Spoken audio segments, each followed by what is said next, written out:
Welcome to another episode of the Whole Human Podcast. My name is Peter Sorgenfrey, and today I have with me Mark McDermott. Hi, thank you for having me on. Mark is the co-founder and CEO of ScreenCloud, a company he co-founded close to 10 years ago at the time of this recording. But Mark has also done a number of other startups. He's an advisor to startups, super experienced. I'm very excited for this conversation. Mark, for the few people who will listen to this or watch this on YouTube who may not know you, would you mind introducing yourself and tell everybody what you're about? Sure. Well, look, thanks for having me on, as I said. So my name is Mark McDermott. I have spent over 20 years working in the technology sector. For the first part of it, I was running an agency with my two co-founders, doing design and build of mobile apps, websites, web applications for a number of brands in the UK. And then really in the second half of my career, has been more on the startup scene. So over 10 years ago, just over under 10 years ago officially, but over 10 years in terms of the project, we started a company called ScreenCloud. ScreenCloud is a cloud-based SaaS digital signage platform that helps customers all around the world control their network of screens. So the screens you see out in the world, like advertising screens or in quick serve restaurants or in retail, that's typically probably how you come across screens in your life. We work on those, but we also mainly work on screens that communicate. So screens that are facing employees or students all around the world, giving them information via large TV screens. And today that company has grown into, I think, at least 5 global locations. And you just had like an offsite in Marrakesh, is that right? Yep. Where everybody came together. How many people are in the business today? How's it going? Yeah, so I think today we're at 115 people and we're hiring. So we're growing. The business is profitable. As you mentioned, we have 5 hubs around the world. In Bangkok and Belfast, we do our engineering. London and the UK is HQ. And in America, where most of our customers are, we're in Charlotte, North Carolina, and Los Angeles in California. And so here's the easiest question of all. What do you attribute your longevity and success to with ScreenCloud? What have you done right? What have we done right? Well, funny enough, I was reading a report about the market just this week that's been doing by some consultants who are kind of like looking at the market for several companies in here, doing a bit of benchmarking. And what they said is that ScreenCloud has been consistently ahead of the market in terms of the technology that we provide. And I think this really comes back from our DNA. Fundamentally, we're web developers. Me and one of my co-founders, Luke, we started coding for websites back in the 90s. So we're the sort of the early children of the internet, if you like. And we look at the digital signage problem through the lens of web development, which means we come at this industry with a fresh perspective. We're not born out of the audiovisual world or the hardware screen manufacturing world. So we look at it through the lens of web development. And I think gives us a fresh perspective, which I think our customers are increasingly understanding our vision there and coming across to that. So I think that's been a key part of our longevity. And just because I'm curious, how did you and Luke meet? How did the co-founding team come together? Well, it was actually me, Luke, and David. So we actually all met at a small agency in London that we were recruited into called Reading Room. Luke was an engineer. Came in as a technical project manager, and David was a marketing director. And we all became friends there, and we worked together and built up, I suppose, mutual respect and friendship there. We actually left the business independently of each other, all started doing freelance things, and then we came together and formed our business in 2004 and sort of never looked back from there, really. And I think Luke is in Bangkok, is that right? Yeah, well, he was in Bangkok. He's actually in Koh Phangan now, the island of Koh Phangan, since the pandemic. But yeah, he was in Bangkok for almost 20 years. Actually, funny enough, the funny story is the day that we all joined up and became a business in 2004 is also the day that Luke then left the country. So it was a bit of a high and by. And he went to actually form an office in Thailand. This was quite early days for having a web development team in Thailand. The internet connection in Thailand was pretty bad back then. But actually, the first person we recruited was a guy called Jirasek, or otherwise known as A. He's actually still an employee of ScreenCloud today. He's one of our directors of engineering. And so, yeah, our very first employee is still with the business 20 years. That's amazing. So you are at the forefront of the technology. You've obviously figured out how to manage the co-founding dynamics. You figured out how to manage being remote. Um, we're 5 minutes in. Let me try another swing at you. So what hasn't gone right? What were something where you failed in the last 10 years? Oh, wow. Well, I mean, the thing is, like, so many things don't go right. I mean, I think it's almost like the default, really, for most businesses. Building a business, growing a business, especially through various market conditions, is extremely challenging. So, I definitely don't believe in that kind of failure porn. Which sometimes happens, which is like, here's everything that, like, we shouldn't definitely like lean into and failure too much. But I think there's a difference between failure and things going wrong. See, failure is like when it's over, right? That's a kind of fait accompli. Now you're going to do a Twitter thread about everything that you should have done differently. But like responding to things that aren't working, that's the day-to-day course of business life. So, I mean, my mind sort of floods with examples, but I think the main thing is that when things go wrong, it's your opportunity to course correct, learn, and improve. Um, and I would say that sort of things not working is just part of the process of things working, if that sort of makes some sense. Your job really is to identify that it's not working out and make those changes. And as you make those changes, you've got to take that experience on and get better. So really, I suppose things not working out is just an iteration towards things working out. And then all you've got to really do is make sure that you're solvent in that time. You have enough funding to keep going, and that you're not losing your customers along the way, and that you're maintaining a degree of momentum, even if getting a few things off the ground is tricky. And again, you have a fairly mature way of describing it because you've been doing this for a while and you've been doing a number of companies. So if I were to paraphrase, essentially, you guys have been good at not dying. Yeah. They're Yeah. good at not giving up, right? I Because sometimes jokingly refer to as the cockroach in a nuclear storm, crawling out of the rubble. I mean, if I was to give a good example of that, I mean, obviously being in SaaS, we had that huge, huge bubble in the 2020, 2021, even 2022 era where all of this money was flooding into SaaS. The prices of the people we were going through the roof. Everyone had so much cash to burn on marketing. But obviously for ScreenCloud, that was not a golden era. Digital signage goes into mainly public spaces. In COVID, most of those spaces were shut. This was a blessing and a curse because it also made us find our niche, working in the manufacturing sector with deskless workers, but we can come on to that later. But basically, we were kind of left behind on that bubble. And, it's sort of, surviving through that when everyone else is thriving is not easy. Keeping a team motivated, even getting certain amounts of growth, even when most of your customers are shut, is like really, really difficult. But that builds this important muscle called resilience, which is what you absolutely have to have if you're going to do this over a 10 or 20-year period. And to be honest, unfortunately, resilience is built in hard times, not in good times. And you generally will get better at being a leader, business leader, whatever it might be, under challenges and with restrictions placed on you that are probably placed on you that you have no control over.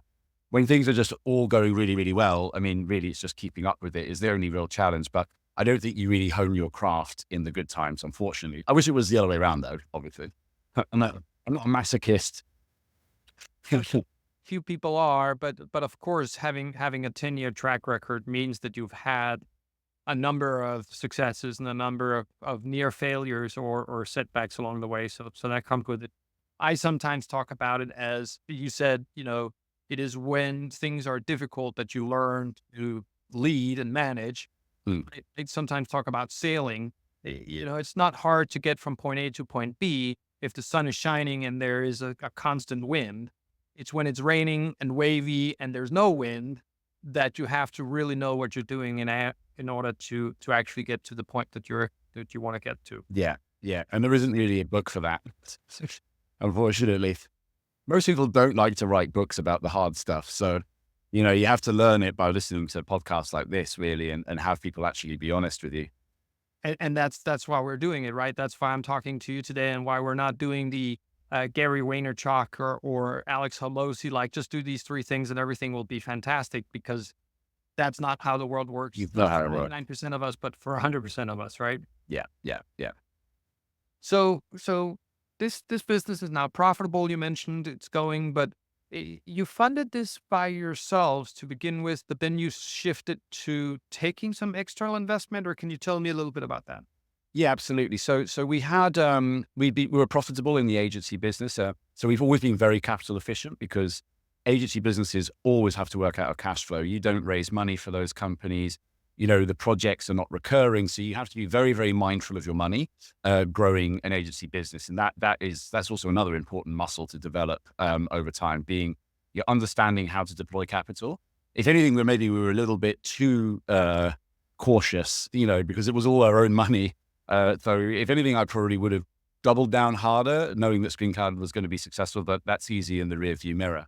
So anyway, we had a portion of capital that we put into the business, but it was potentially threatening the agency, and we didn't want to just collapse the agency just doing this. So we put in as much as we could, but it was clear to Luke and I that we were probably going to need about another year of runway before ScreenCloud could maybe go on to the next stage.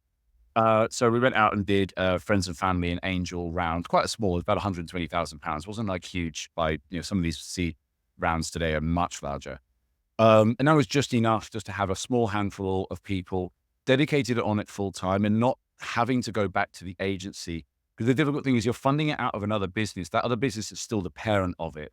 And when that other business needs you and, you know, projects go wrong or they get very busy and they need some help, you know, you're constantly, you know, leaving that double life. And what Luke and I really wanted to do was say that there's a line in the sand. And for us, that was April 2015, which was the day we incorporated. Then we went out to raise money solely against that asset, that one thing, ScreenCloud. And we said to those angels, we are full-time on this. This is, you know, you're giving us out your money. We respect that investment. And by return, we will give it everything we've got to make this thing work. And you know, really, it was at that period that ScreenCloud started to accelerate. Also, you know that you've got it all on the line at that point, and you're also taking other people's money, which I don't, you know, especially from individuals and especially friends and family, I don't take that responsibility lightly. And I was really determined to give them a good return. So I think it created a sense of like real deep focus and need to like get this right. And that was the start of that funding journey, although I'd never raised money before. So even just doing that alone was kind of a challenge. I think you make a number of important points here. One is the focus required, right? Because we see a lot of people having, today it's a side hustle because they're corporate Hmm. employees and then they're working on something, right? Or they're agencies that are trying to incubate new ideas, similar to how you guys did it, Hmm. but they never actually send out the Martian rover, right? They never send out the unit itself, and so they're caught between the two businesses. The funding is not separate, so you can always go back to the parent and borrow a Yeah, little bit it's of a money. bit of muddy It's like water. the kid that never moves out, right? And you don't learn independence and you don't thrive unless you actually make the move away from the mothership and give it the focus that it You, needs. you, a funny thing, like as you get older, I don't know if you've experienced as well. Like I'm in my mid 40s now. I'm not sure if you're in and around that era. Like when you live in an industry long enough, you just start to see the cycles happen. And so, you know, back in 2010, we were doing all of these little side hustles on the HCs, little mini projects. Like ScreenCloud wasn't the first app we built for ourselves. We probably built about 20 different things. They were all profitable, making a little bit of money, kind of doing it. And now you see it now with this sort of solo entrepreneurs, you're saying, hey, just build some SaaS and live in Bali and like, you know, it'll all be fine. And you know what? It does work. It does work. We made it work as well back then. But if you're really going to do something big, you are going to have to focus on it. If you want your software not just to make you good income for your life, which is nothing wrong with that. Like, you know, to be honest, sometimes I dream of going back there, honestly. But if you're ambitious to say, actually, I want the world to benefit from my work properly and not just get enough money so that I can live a nice life, then you are going to have to focus. You are going to have to get serious, and you are going to have to go through, well, frankly, a hell of a journey to do it. But it's worth it, I suppose, if you really do believe in the mission of what you're trying to solve, and you're not just doing this to benefit your individual life, but actually to do this to try and make something really good and solve a problem. You know, that it's just going to be different. You and I are similar in age. I'm much older than you. I turned 50 this year, so Amazing. myself, Great on it. I allow myself a little bit of wisdom. Yeah, yeah.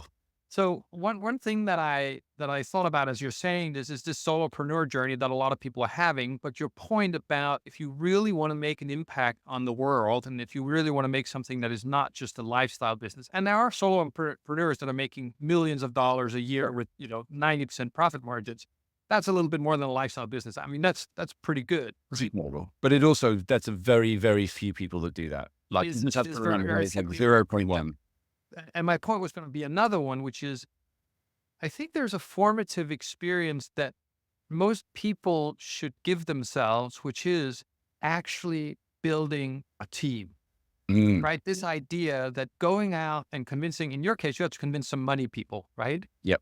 But then convincing some others to come work with you on this thing and inspire them and manage them and see them grow and see them leave in some cases, Yeah, or yeah. see them stay with you for almost 10 years, like you just described. That experience and what that teaches you, not just as a business builder, but also as a human being, I think is something that everybody should try in their lifetime. Yeah. I mean, I couldn't agree more with you. I think, it just benefits society as well, right? Like, part of the job of doing this is to create jobs. It's actually to pay tax, right? Like, these are not bad things. These are things we should be doing to contribute to a healthy economy and a healthy society.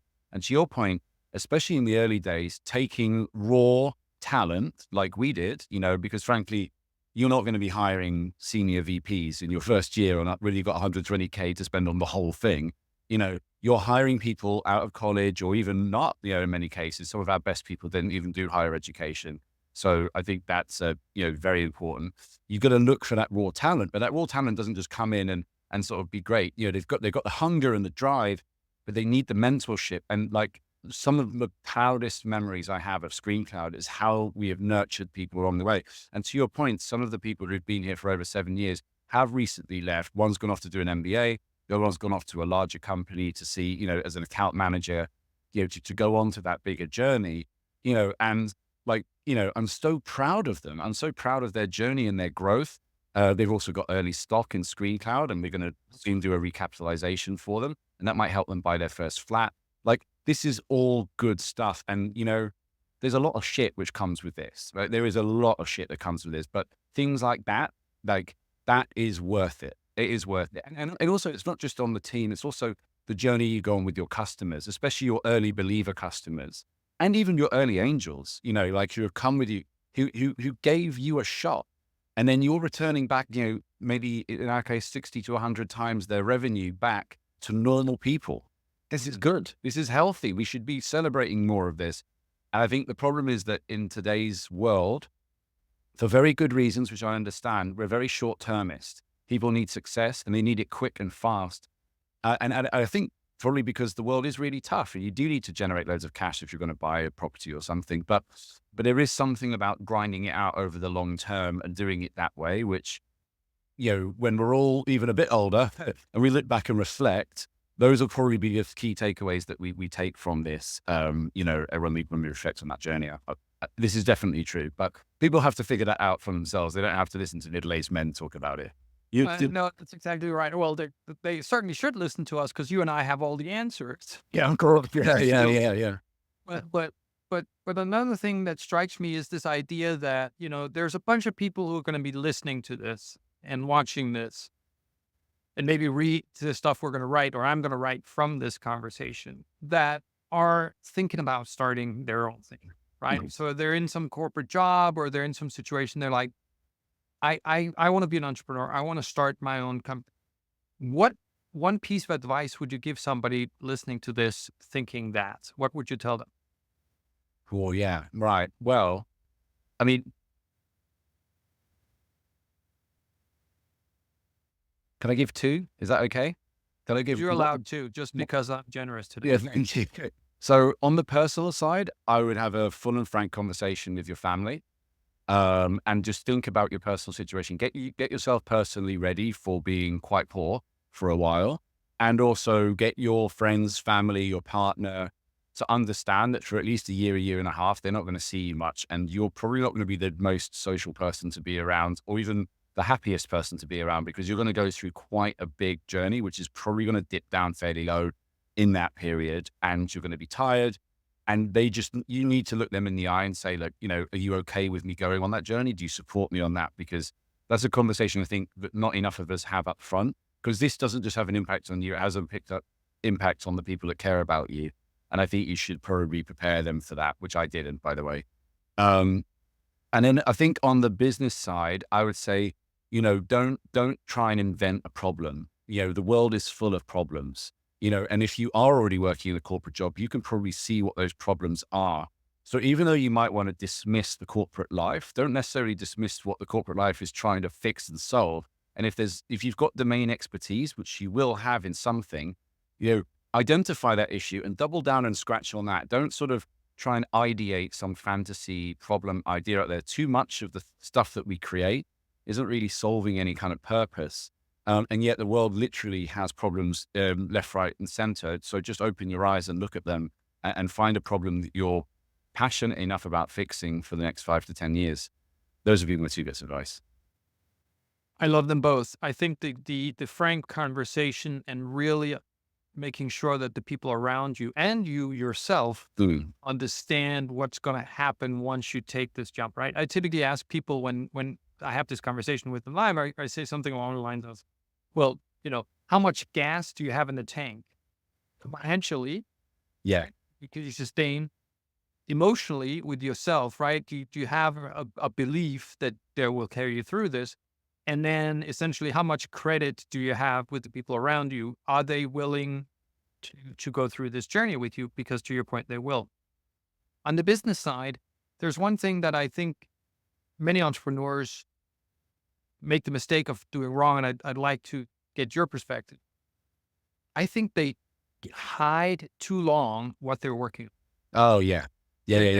There's this culture of, oh, I'm doing this in stealth. I'm like, Oh, no. unless you literally figured out how to, grab a landing rocket like Elon just did, or something that is really unique.